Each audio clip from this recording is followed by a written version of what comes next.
Happy New Year. I don't know why I paused there. Happy New Year. 2026. T and J. First 2026 episode of Tattoos and Jesus. We're back. We're back at it. I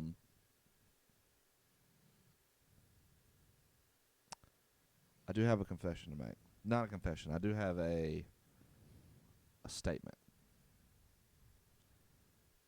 The New Year shows have really gone down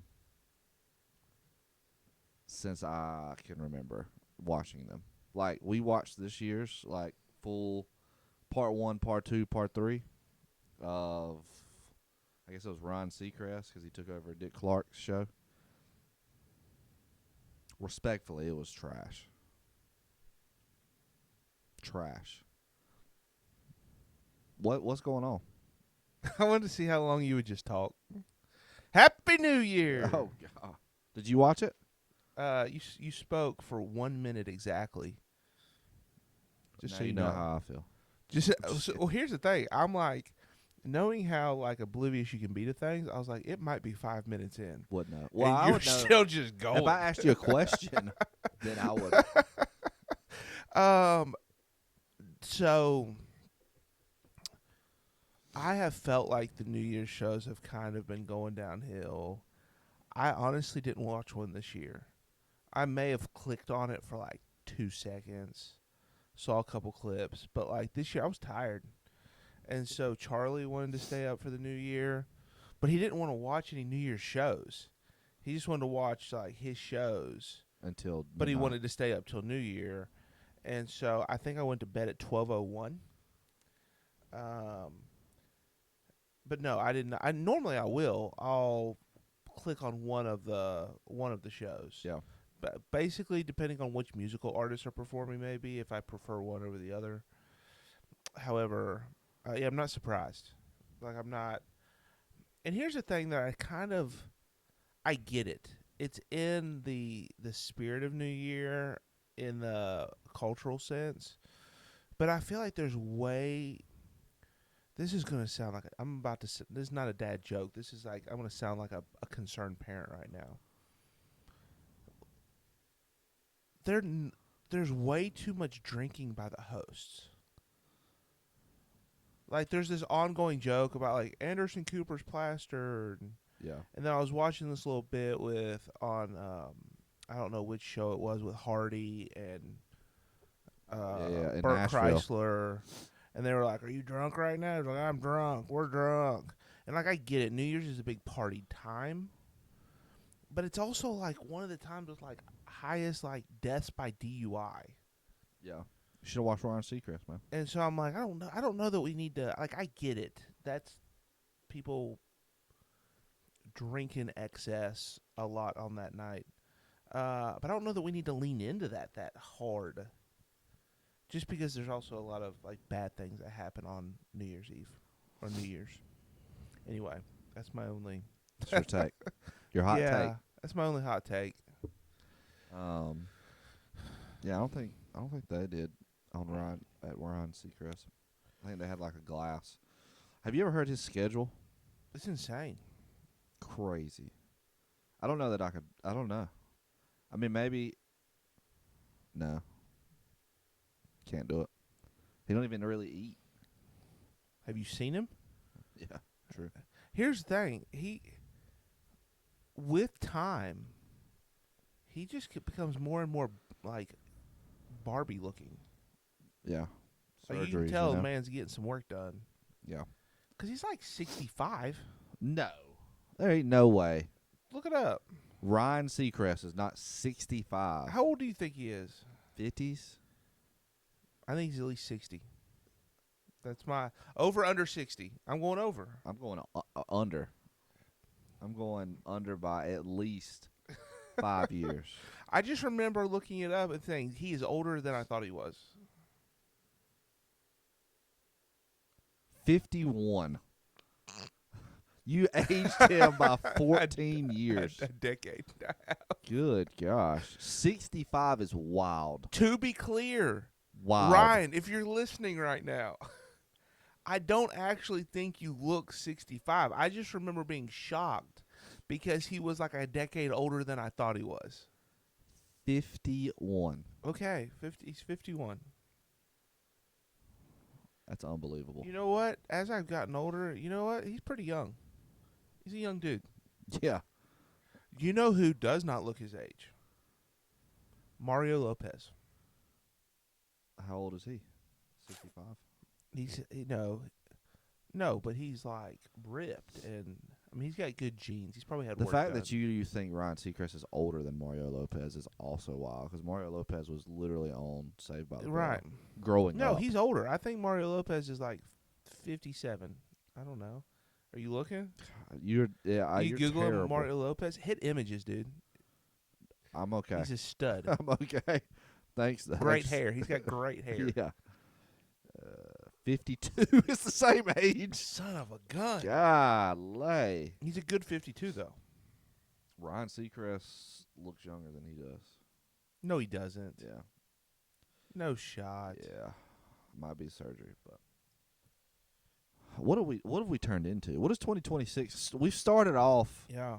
Hey, listen. This is year 26 of T&J. Is that a follow up to how bad you are with ages and years?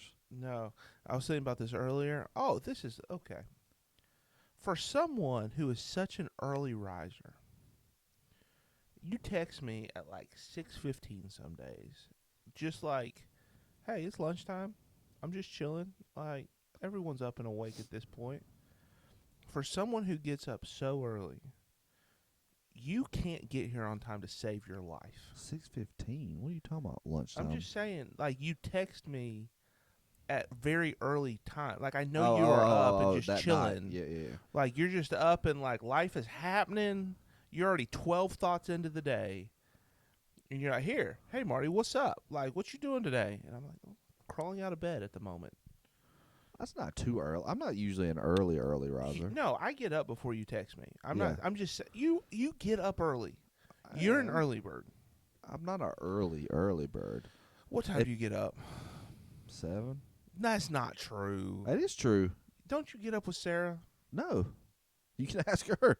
She like gets up, gets ready, and leaves. I'm usually getting up about 6:45, 7. Now, once I'm up, it's like ready to rock. Like, Full speed ahead. like it's not 5 like hour. Let's yeah, go. Right. Yeah, no, I thought about that on the way here today. Like, I was like, how is it 6:36 and I'm not there yet? Because I got up you at. set the time. I know. I got up at. I got up at 5:45. I took a shower. I got ready, like, and then I think it's those little minutes. So I hit the time of like when all I minutes need to are leave. the same length. Yeah, those minutes towards the end, and this is true ADD, I guess. But like, it's like 6:15. I know if I leave, I'll be like a minute early, a couple minutes early, because there's no traffic. You can't have that. So I go, I get a water, or I stop by the store, or I talk to Sarah for a minute if she's still up, like, and then all of a sudden it's like 6:24, and I'm like, oh crap. That's what happened today. I get up at 5:15 on days that we record. Why do you get up so early? Is it really early if I'm on time? Or are you getting up late? You have a whole hour before you need to get here. Before you have to leave. Yeah, I live further than you do, though. Yeah, but it's still like... So it's a 25-minute drive for me. Oh. And so my alarm goes off at 5:15. I hit snooze once. I always do the research. Hitting snooze ever is a bad idea. It is. Sure. Quick fact for the day. Don't hit snooze. But I do every time. I give myself one snooze. So that lasts about 5 minutes. So that means I'm getting up about 5:20.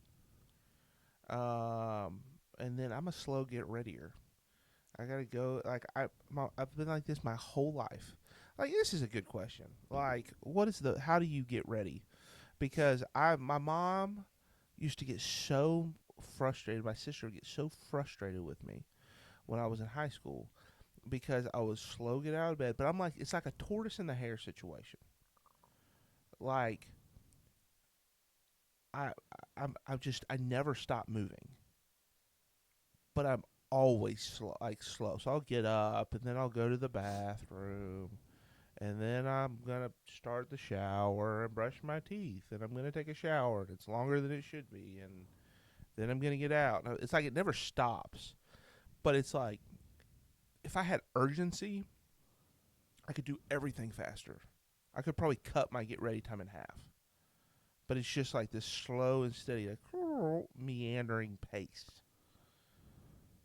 So anyway, if I get up at 5:20, it takes me about 40 to 45 minutes to get out the door. What noise do you make when you get ready? I don't remember what noise did I make. Like, Meow. no, it was like the the dinosaur that dies in Jurassic Park at the end as they're pulling away from the dock. Long neck Yeah, falls, makes a noise. That's what you sound like. that's what the noise. Um, I mean, what are you? Are you like more of a like just fat? Like, I'll be honest. look at my hair and If ask my me. hair looked like your Look hair, at my hair and ask me, is it easy for me to get ready? I think This has been. I wish I still had hair, but going like this has been tremendously. kind of the Travis awesome. Kelce's what you got. It's tremendously awesome. Yeah, Hop in the shower, hop out, dry you don't off, even need shampoo. ready to rock. You don't even need soap. Ready to rock. Yeah, I think about this at the gym a lot. So I go to the gym, and there's guys that are on the same like sequence as me that we get there about the same time. I'm guessing we have to be at work at the same time. Their showers are so much faster, and all I can think is I'm waiting for somebody. In my head, I'm prepared for one of you to ask me, because I have more square footage and a lot more hair. That's what I'm prepared for. That's what you're prepared Yeah, for. that's Oh, what I'm wow. But yeah, I wish if I had short hair, it'd be like, it'd be so nice. I do like to stay in the shower a long time, but I've done that since I've been a kid. And I thought about this because, Sarah will be like, you're in there for like 25 minutes, 30 minutes. And I'm literally, like, no joke, I'm just in there. Like, because it's the best place that I'd love to think. I think a lot in the shower. Like, when it's like, once I hit that, like, rhythm, Mm-hmm. like, usually 50% of my random texts in the mornings Or from the shower? or as soon as I get out of the shower, I draw off. I'll text whatever thought or idea that it is. And so, but I don't care to say this on the pod, I guess. I told Sarah this the other day. But sometimes I like to stretch because it feels like in warm water, like your muscles are in the looser. shower? Yeah, like you Like stretch. So I like to stretch because it feels good to stretch in the because when you wake up in the just morning, walk in and if like it's throw cold- the shower curtain back to see what you're doing in there? no, Like, hey, we got to get stretch going. no, not quite. But it's like because you when you first wake up, you're like Yeah. limber, but once Yeah. you get in the shower, like loosen, and so then I just do the full. How Full big stretch. is your shower? It's not big. It doesn't. I shouldn't stretch. Like there's many a times where I've like almost hit my face or like my foot goes against the. Well, I broke the drain, Yeah. but like it's not stretchable length. So, I would be lying to you if I said I'd never stretched in the shower. You have? I have stretched. in the Yeah, it feels great. Yeah, I've got lower back issues. I sit a lot, so I have to stretch my lower back a lot. And when you get in the shower and you get all warmed up, Yeah, it loosens it up. it's a good stretch. Yeah. You're not wrong. Yeah. We have a big day today. Big day. Big day today. Yeah, Big true. day. I know where we're going there for a second. We announced a contest last episode of 2025 that if you were a top listener, if T&J was a top podcast of yours, send us in and we're going to do a little drawing. Had a few responses to that, so we did a little drawing. And so we have 2 winners. 2-2. 2 winners. I'm going to announce one. You're going to announce one. First winner we've kind of already announced because Meg Taylor Shout out. and her husband both listen to the show regularly and had sent me the fact that we're like one of her number 1 shows. I was like, hey, do I get a reward for this? And we were like, you You do win. now. for being a listener. You do now. In addition to the contest winner drum roll. I can't do a drum roll.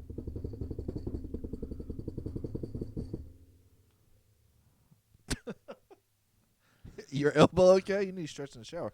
Josh Hyatt Woo! sent me a picture Faithful of listener.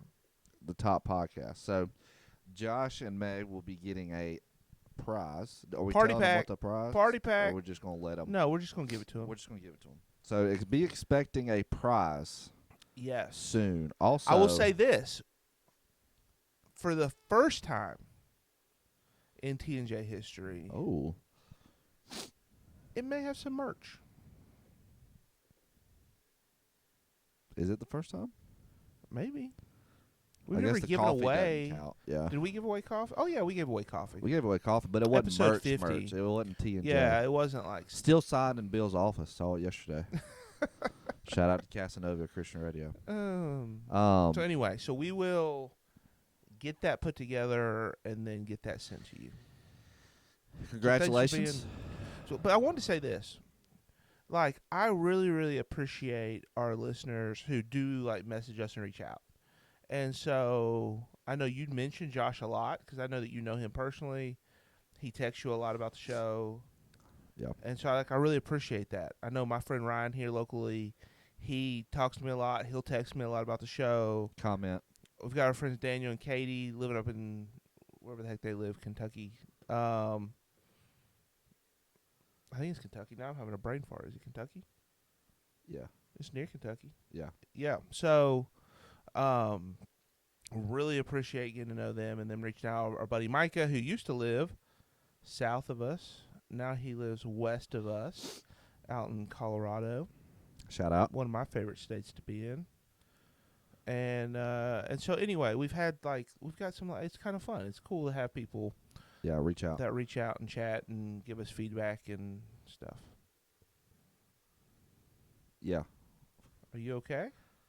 Yeah, I was thinking about the other countries that are listed. Like, we've added a lot of countries. Yeah. I know we interviewed Casey from Romania, but no, we have a lot of countries that reached out to. So if that's also the case, reach out to us. Yeah.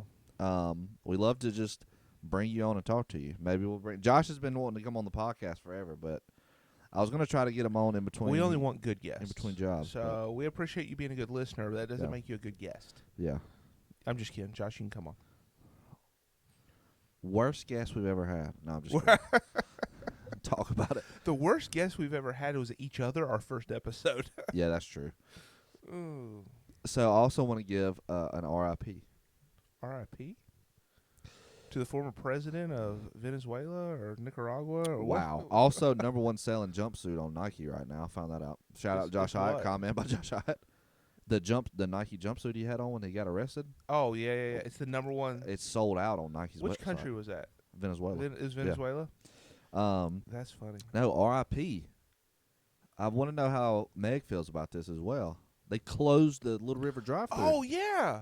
So the only so I'm not saying. Did our review shut them down? I'm not saying I've closed 5 businesses in 2025, but I'm close to closing 5 businesses in 2025. Yeah, when we had Hatcher on and we did those sweet and salty coffee Yeah. that Meg recommended from right across the street at the Little River drive-thru. Yeah. And then daggum, the end of the year, they shut it down. Yeah. Shut that down. Limestone, RIP. I found my Stop the limestone shine. ID the other day. I still have it. It's probably a collector's item. Here's Chronicle closed last week. Is it official now? Yeah. Officially done. So here's my question. If you have that much power, can I get you to start reviewing some local counseling agencies? Yeah. I'll I want let to you become know. a monopoly.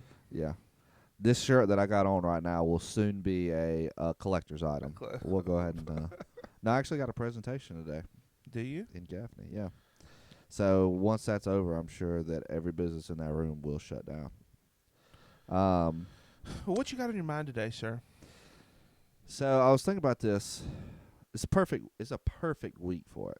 I was really hoping it would pan out in my favor, so that I could lean into this conversation with an edge, but it didn't. So now I'm gonna be probably on the other side of this, which might be good. What are you talking about? So, two things. Two things. Two things. One is first round of the playoffs this year. NFL? Yeah, That's this coming weekend?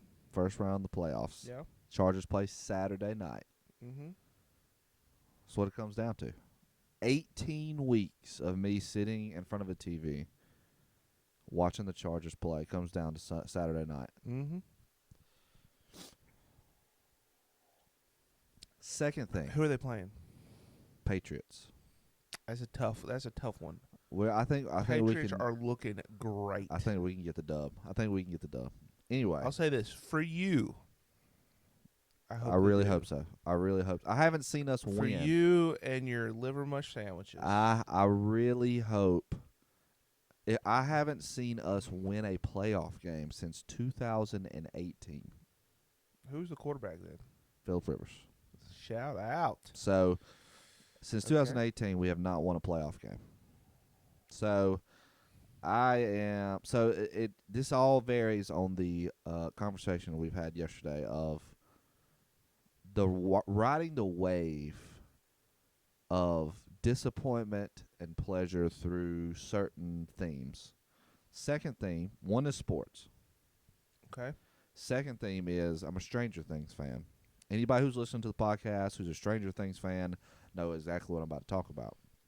Charlie's obsessed with Stranger Things right now. Allegedly, for the past 3 days, me and Sarah have been caught in the secret episode 9 fiasco.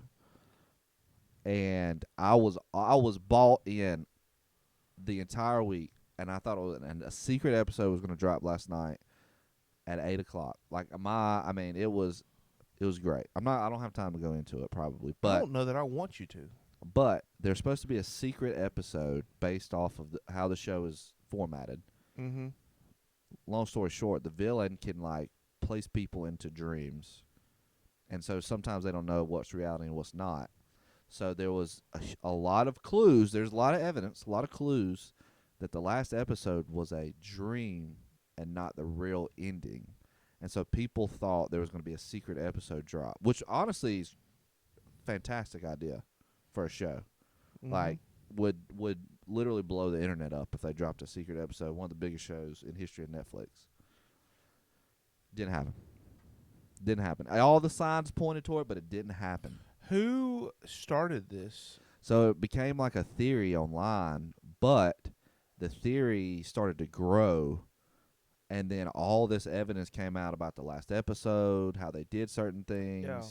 So to me now it's like they want you to question if it's real or not and just leave you at that. It's kind of like the Inception moment. You ever watched the Inception movie? I'm trying to remember if I did. It was a long time ago. It's where he spins the thing to see if he's in a dream or not. Oh, and no, if it falls, he's not. I have not seen that. And at the end of the movie, he spins it to see, and it's like it starts to bobble, but it's still going, and the movie cuts off, so you never know. So I feel like it's probably one of those moments of will you ever know if it was real or not? Anyway, those 3 days were awesome. Of man, it's gonna happen. It's gonna happen. It's gonna happen. Reading all the articles. Going down the rabbit hole. Neck deep in Reddit over here. Oh, no doubt. Fan theory on fan theory. I love it. I love it. Yeah. But, there's some people, even if they want it to happen, that will not allow themselves to be a part of it. I just don't understand. And so Won't let themselves be a part of what? same with sports. Won't be a part of they're not going to get me. It was they're not going to get me part of the mentality. wave. Yeah. People who I've seen this before, it's not going to happen. You have this with sports all the time. South Carolina, every time. South Carolina football. I'm the guy who gets hype, who thinks we're going to go win the national championship every single year. Every single year. Expectations are at an all-time high. Every single year I'm disappointed, but every single year I convince myself that this is the year. Because why not? Why not? Like, what's the point in actually being a part of something and being pessimistic about it? That's the whole Here's the thing. part. I wish Ashley was here right now, because she is the polar opposite of you on this. I know some people are. That's what I'm saying. She's the polar opposite. So I wish she could. But because what she would say is, she feels so deeply, she hates disappointment. And so she would rather have very low expectations so that she's almost guaranteed to get a better outcome, Yeah. so that she's not going to be disappointed. It's just not. It may be yeah, it was a good year, or it may be like, hey, that was like amazing. Like, I'll feel it once it's happened, but I'm going to have very low expectations so I'm not disappointed, because she hates that feeling of a really like anticipation, really high expectation, really like this is going to be amazing, and then it coming like it doesn't live up to that, and then she just feels disappointed. Yeah. She hates that. I love it. You love disappointment? I don't love disappointment. I love the wave of going up and potentially coming true, because it's happened before, Mm-hmm. right? Like, it's happened before. Like, it's like once you expect something and it comes through, it's like top moments of your life. You rode the wave, it happened, you're like, that's everything I hoped for. But then there's moments where you ride the wave and it crashes. I don't. Yeah, I really don't love that feeling either. Like, I like the wave. I don't like You're it when it both hand. doesn't pan out. Yeah, I mean, a lot of people don't. I mean, But I at the don't. same time, I'll be honest though, I don't get hyped up about much. I love getting hyped up. Like, I don't Feed it like, in my even veins. if I'm like, yeah, I'm jumping on, like, a couple years ago, which I'm back on it, the Rams bandwagon. Okay, here Matthew we go. Stafford MVP. Here we I'm go. back on the Rams bandwagon. But even then, it's like, how much really am I a fan? Yeah. But Like, even the teams that I've loved for my whole life, I'm like a C+ fan. right. But it's probably just because you did. I mean, you could probably say the opposite in NASCAR. You could probably get pretty hype in NASCAR. Yeah, I enjoy it, but I mean, if anything, yeah. I mean, yeah, I really enjoy racing, but rarely does it go your way. Yeah. I mean, but when it does, When it does, I it's mean, great. I still haven't felt that. But when it does, I'll let you know. All of my sports, not one sports team outside of South Carolina baseball, South Carolina women's basketball have provided me any type of championship or high my whole life. But I love it. But it's one of those things where it's like, it's so fun to be a part of because there's multiple aspects going on. But I think truly it's like when you're in a room full of people who also have the same passion as you. Could be sports, could be music, could be a TV show, could be a movie. Yeah. I've experienced all of those. It's like, this is great. Like, it feels good to be a part of things like that. Even if you are disappointed. Like, it's just the camaraderie, like the celebration. Like, you can really peak moments in your life off of those moments. I think part of my problem is when things disappoint me like that, I don't handle them well. It's like I feel like there's an injustice that's been done, and I get angry. Start fighting people. I want to, because like when you mentioned NASCAR, it did make me think. So this past season, the way the championship is formatted, it comes down to the last race, and there's four eligible drivers, and it's basically whoever finishes out front, whoever outruns. It doesn't matter if they finish fifth; if the other three are behind them, they win. So top running driver, that race takes the whole deal. Yeah. And there was all of this. So, like, do you know Denny Hamlin? Do you know the name? Yeah. Okay.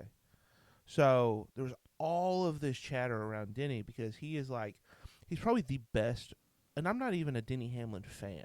Like historically, I haven't really liked the guy. But he is hands down probably the best driver to ever be in the sport to not have a championship.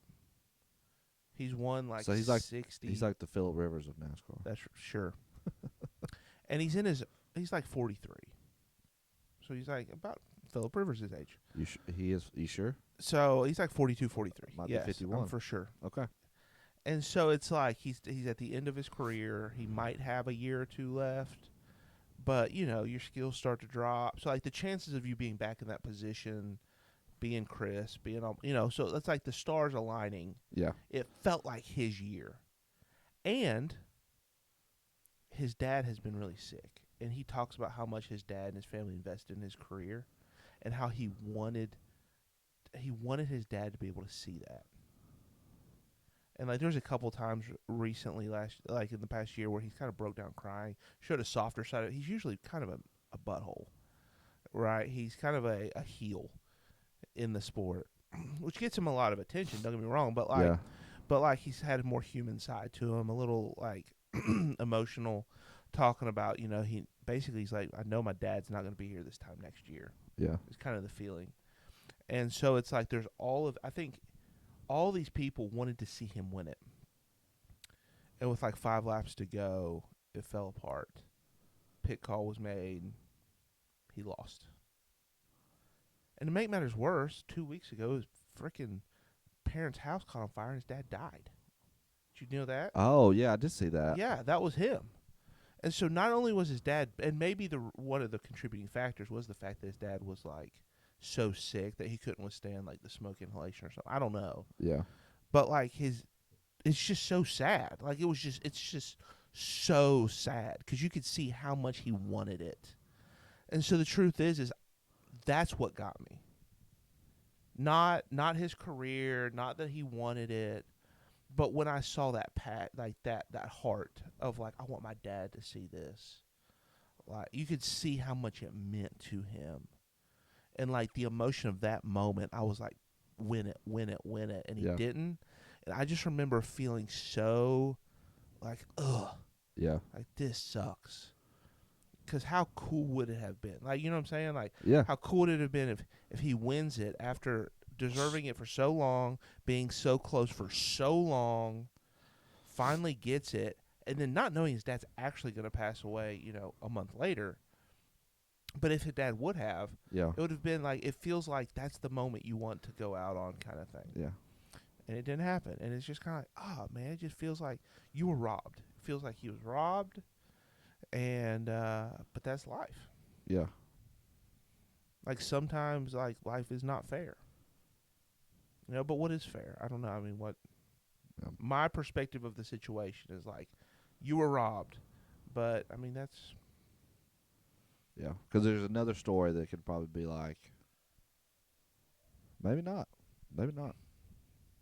You never know. But you see this sometimes with Cinderella stories. Yeah. Fairy tale. Right? Like, So here's the question, though. When you were talking about, for the last 72 hours, you've been on this Stranger Things conspiracy bandwagon. Yeah. Conformity gate. Yeah. Where, what would you say? It's called conformity gate. Like, if you type it in, yeah. Oh, that's what they're calling it? Yeah. Where you have all of these people on the outside looking at the data. Not made up data. Real, like, these are looking at the show, looking for signs, knowing the storyline of the show. They're looking at all of this stuff. And they're saying all signs point to this. Yeah. But it didn't happen. Yeah. What's going to be really funny is when it drops like Monday. Yeah. That would be wild. Really caught everybody off. And then they'll be like, actually, we weren't planning on one. We just filmed one over the weekend. I mean, honestly, at this point, I mean. But this is where it made me think. How often do we do that with the Bible? In what way? Like, especially Revelation. Good Lord, especially Revelation. Oh. But we look at the Bible and we're like, all the evidence is in front of us. And I'm convinced this is what it's saying. Yeah. 100% convinced. And if somebody questions you, you're like, no, I got the receipts. Yeah. You go back here. This is this. Here's this theme. Here's this pattern. Here's this principle. Here's he talks about this, and then look in the world right now. This is happening. Yeah. 100%. This is what it is. Yeah. And we're not always right. Or it changes. Yeah. The world is not always ending. The world, like, because there's moments in both of our lives where we could point to now. We can point to that and say, I was 100% convinced. There's no way you were talking me out of it. And Revelation's an easier one for people to be like, yeah, that happens a lot, because Revelation by most people is seen as something that hasn't happened yet. It's future oriented for the most part. But a lot of people are like, the stars are aligning, like these moments are happening. We're closer than we've ever been. You know, a lady that we've both worked for in the past, I've heard her say 100 times, "Now, Marty, I believe we're living in the last days." Yeah, you hear that all the time. You know, hear it a lot. And but I think it's easier for people to look at Revelation and say, yeah, but there is a level of unknown here. Yeah. But I think we're also guilty of it in the other, 65 books of the Bible? Isn't it 66 total? Yeah. Like, and that's where I think it goes to us. Like, even in our journey, the one that we talk about all the time is hell, but there could be others too. Like our view of Revelation, view of the rapture, view of the kingdom of God. Yeah. Like, there's other topics versus that not we've reformed. had, where it's like, there was a period of time where I'm like, I'm convinced that Scripture says X, Y, and Z. Yeah. But then we dove into it, and it's like, it's not as clear as I thought it was. But that doesn't mean that what I believe now is true either. Right. You could. It's like, I'm just on a different Reddit board. Yeah. I'm just on a different. It's like, no. You view it this way. Yeah. Oh, well, maybe this isn't going to happen. No. It's like, how do you really know what truth is? Because even the things we point to as the truth that informs the truth, sometimes not the truth. Yeah. Well, that's what I was going to say. I think it's like, part of me wants to say it's okay. Like, I mean, if I look back to anybody that's been convinced, but, even us, like, back then, fully convinced of Reformed theology, what hell was, all that, you couldn't have talked me out of it. Yeah. And now I'm like, what in the world was I thinking? But, studying, experiences, all that, like, play into it over time. But it's kind of like, it's okay. Like, I think people get stuck in this aspect of, I can't change. Because if I change, it makes me look a certain way. If I change my theology, it makes me look a certain way. If I change my opinion on this, it makes me look a certain, or like it makes me feel not true to myself, or like people like latch on to things. Even like if when it's no longer true, it was all a lie. Yeah, like it's like it's on extreme. Other reasons. Yeah, it's extremism almost. Yeah, for other reasons outside of like they actually are fully convinced, or they actually are believe this or that, or they actually like. And it does play into what we talked about earlier. Like, some people want it. Like, even with sports, even with like, some people want it, but won't allow themselves to display that due to whatever. Disappointment, being wrong, somebody criticizing them, like, whatever it may be. And they hold back what they truly think and what they truly feel. Are you saying... I don't know if you... Anyway, it's almost like what we need informs how we approach it. Like, if I need certainty, I'm more likely to create certainty in the Scriptures or to create certainty in my theology and not come off of it. Yeah. Because I need that stability. Yeah.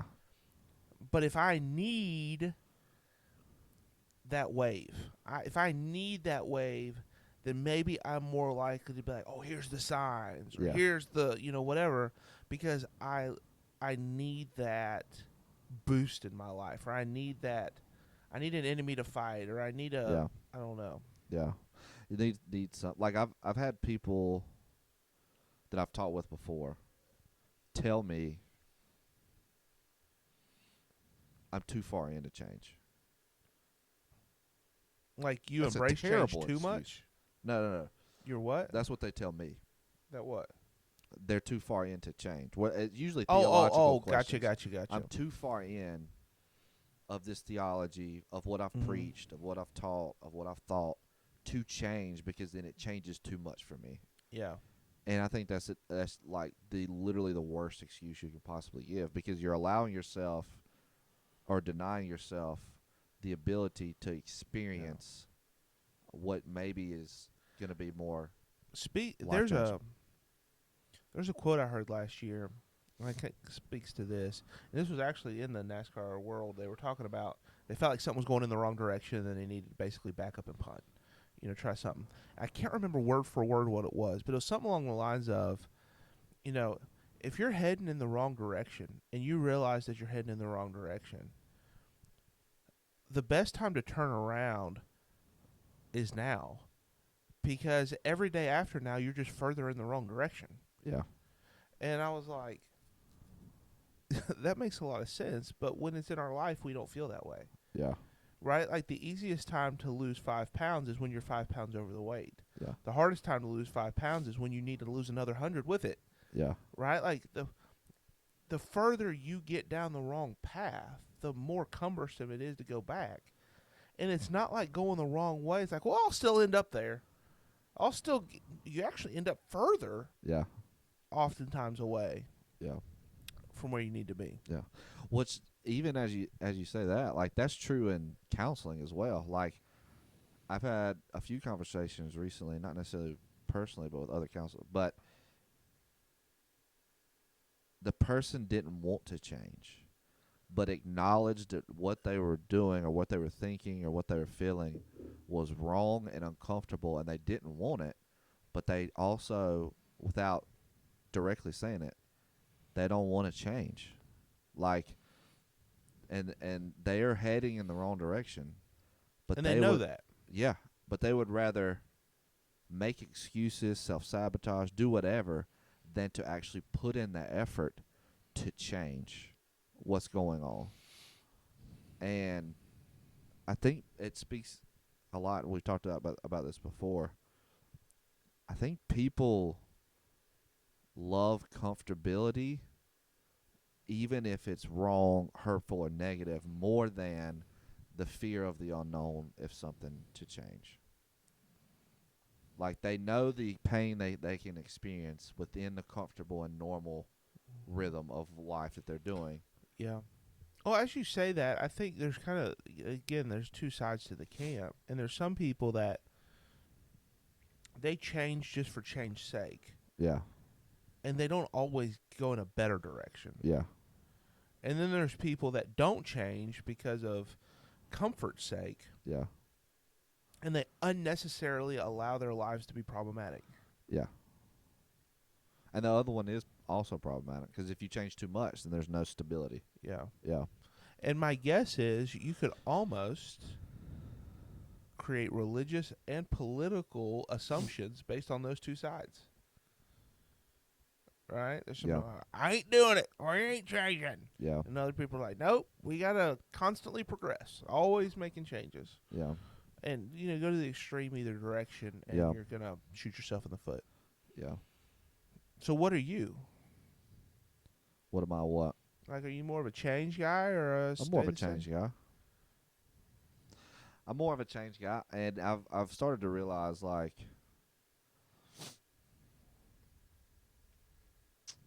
this is going to lead into a whole different topic, so I'm not going to go down this road. But we could almost have a full counseling session about this, because I was writing about this as just in general, about why the need to change, or why the need to, like, want variety is present, if that makes sense.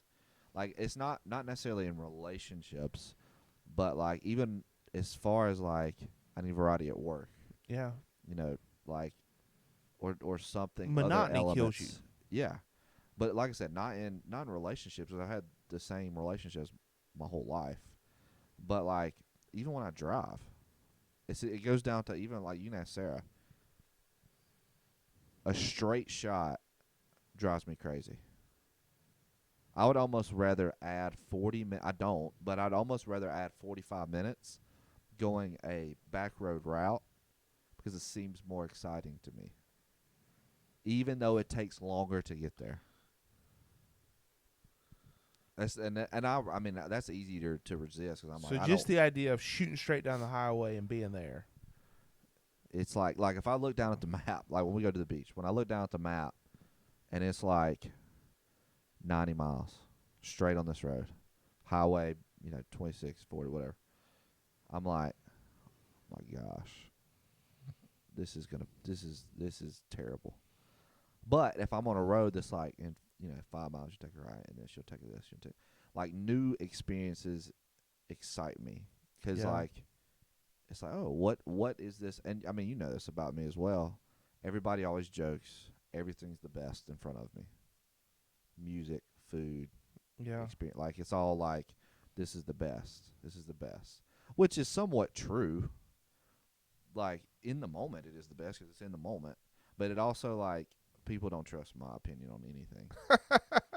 Like I could literally text somebody about food or about music or whatever, and it's gotten to the point to where they're like,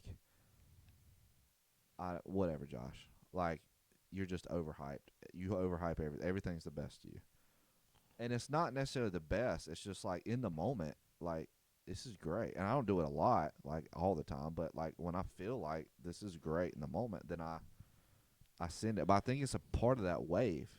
Like if I expect something to be good and it somewhat delivers, it's already amplified up from what maybe it actually is. So for you, it lets you take something that might be mediocre and level it up Yes. because you're already seeing it as this is the best. This could be the best. Yeah. This could be the best. This is going to be awesome. We do it with the pizza in New York. Like Yeah. this Versus could be the best. So in some ways it helps you make an experience better. Yes. Or for somebody else that's maybe a little more critical, Yeah. if they let themselves be hyped up, they're just going to see the reasons that it didn't live up to that expectation. Yeah. Yeah. I feel you. But I don't know what that means. You can tell me. I'm sure it's part of your wires being crossed. Yeah. I mean, There's an acronym after you that probably defines it. I mean, that's true. I mean, when it comes to driving like 90 miles, though, I mean, I think you probably just get bored. Yeah. Like, so I'll be honest. When it comes to driving long distances like that, like when we drove my parents to Dallas, you basically go to Atlanta, take a right, and it's like for the next 274 miles, like stay on 40 or whatever it is. Yeah.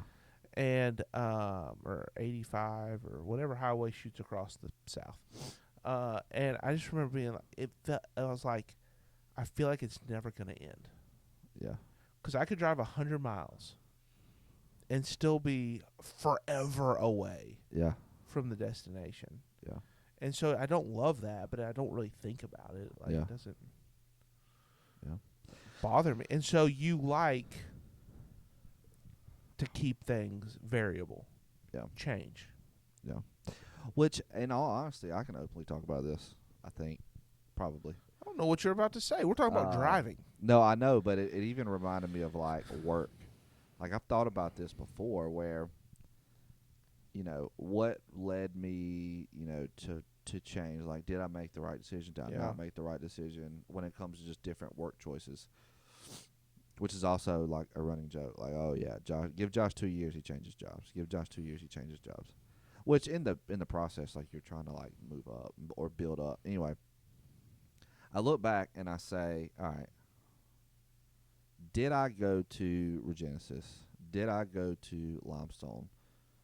Because I truly felt like this was a good move. Mm-hmm. And in the moment, like pros and cons, I mean, yeah. But then part of me is like, did I do it just because I enjoy change? I enjoy new environments. I enjoy new things.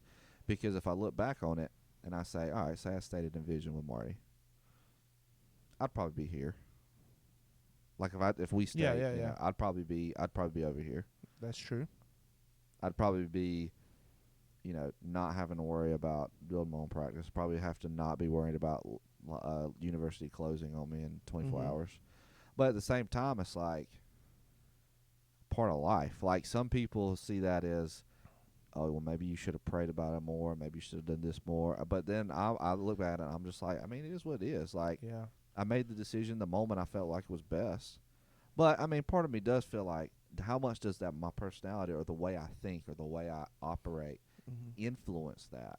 Well, that's an interesting observation. I think it's true for a lot of people. Is it's important to get advice and wisdom from other people in our lives, but at the end of the day, the path that's best for us, like there's not a one size fits all to the way we live. Yeah. Right? Every decision that we make, every circumstance we find ourselves in has pros and cons. Right? There are some things it does well and some things it doesn't do as well. You know, and I think, I mean, don't get me wrong, I think God has us on a journey, but that journey is best lived through the lens in which you live life. Yeah. And that's where God's going to use you the most. Right? And so for somebody that needs stability, putting them through a series of changes might refine them. Like, it might be good for them, but it's not necessarily where they're going to flourish. Right. But you put you in that situation and you would flourish. Yeah. And so, like, I don't think you can always look at what is the measures of success that we as an American society in 2026 look at, and then look at your life in this very narrow window and say, you made bad decisions. Yeah. Because the reality is like the growth that you've had specifically over those, you know, working in the school system, working for a nonprofit organization, and then building a counseling agency in a, like, to me, that is far more valuable. Long term, some of the connections that you've made, the experiences, like, you know, I appreciate people that have worked at the same place for a long period of time and have grown deep in that position. At the same time, they don't have a lot of adaptability. You know, unless they just organically have that skill. Like, Yeah. but like for you, I feel like you have a more well-rounded view. And so I think, again, it's pros and cons. It's like, you're right. Like, what's the downside of moving a lot? You get a reputation of kind of being a, you know, traveling employee or whatever, like a bit of a nomad. Yeah. At the same time, you're very adaptable. There's no circumstance that you can find yourself in that you are like, oh yeah, I can draw on some experiences to know how do I function here. Because if you look at your job experience overall, I mean, you've been a grunt employee, you've been a leader. Yeah. You've worked blue collar in the mills. Yeah. You've worked sales and delivery with Red Bull. Yeah. You know, you've been a school counselor. Yeah. You've been an agency counselor. You've built a counseling program at a university. Like, methadone clinic. Like, shout out. Positioning yourself. Now, at some point, you probably It's do gotta need to land. be like, this It's is gotta my spot. That's where I'm at. Yeah. And like, I have let to me build land. this. Yeah. But you have all of these experiences. Yeah. To inform that. You know, whereas I remember the first time I was in leadership, and people were like, yeah, you have these leadership qualities. That's great. But I've never done it before, so I don't know what it looks like. Yeah.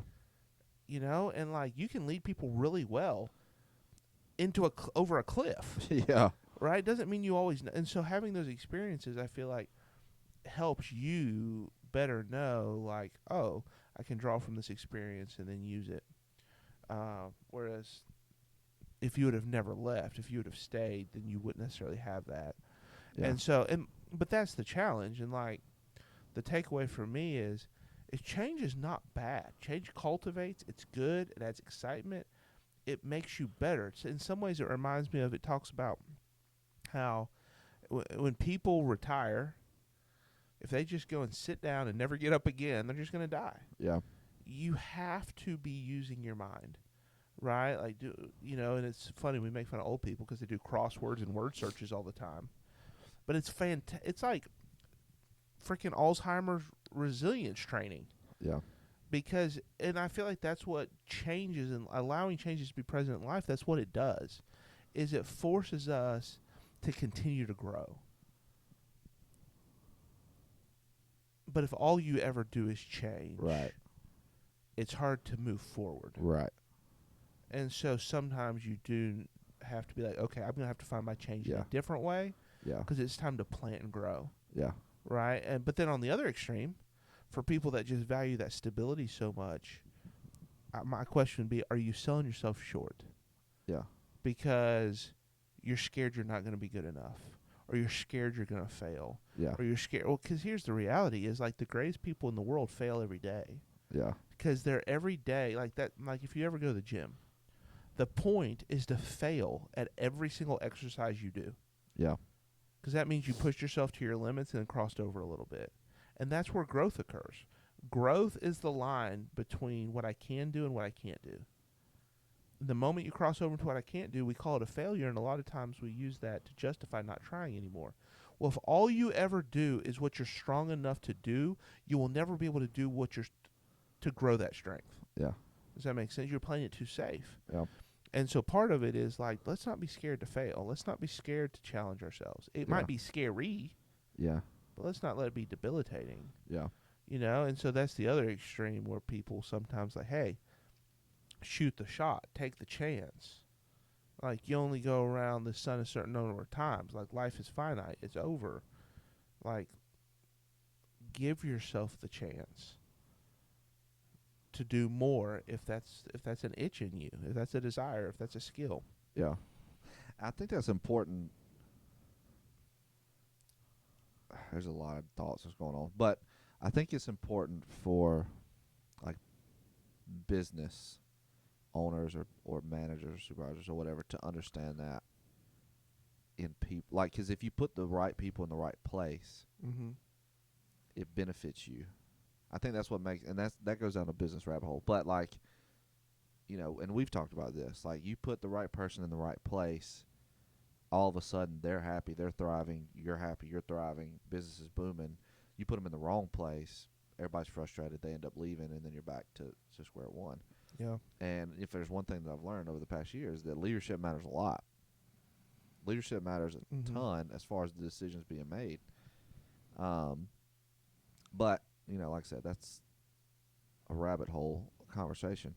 What I do think is interesting is I think it goes back to, and we might dive into this coming next podcast. I was going to say we got about 2 minutes. No, yeah. So next podcast is, I've been studying a lot on Alfred Adler. And listening to an audiobook, The Courage to be Disliked. You should listen to it. It's pretty good. You may have already listened to it. I would love to see you in a position where somebody doesn't like you.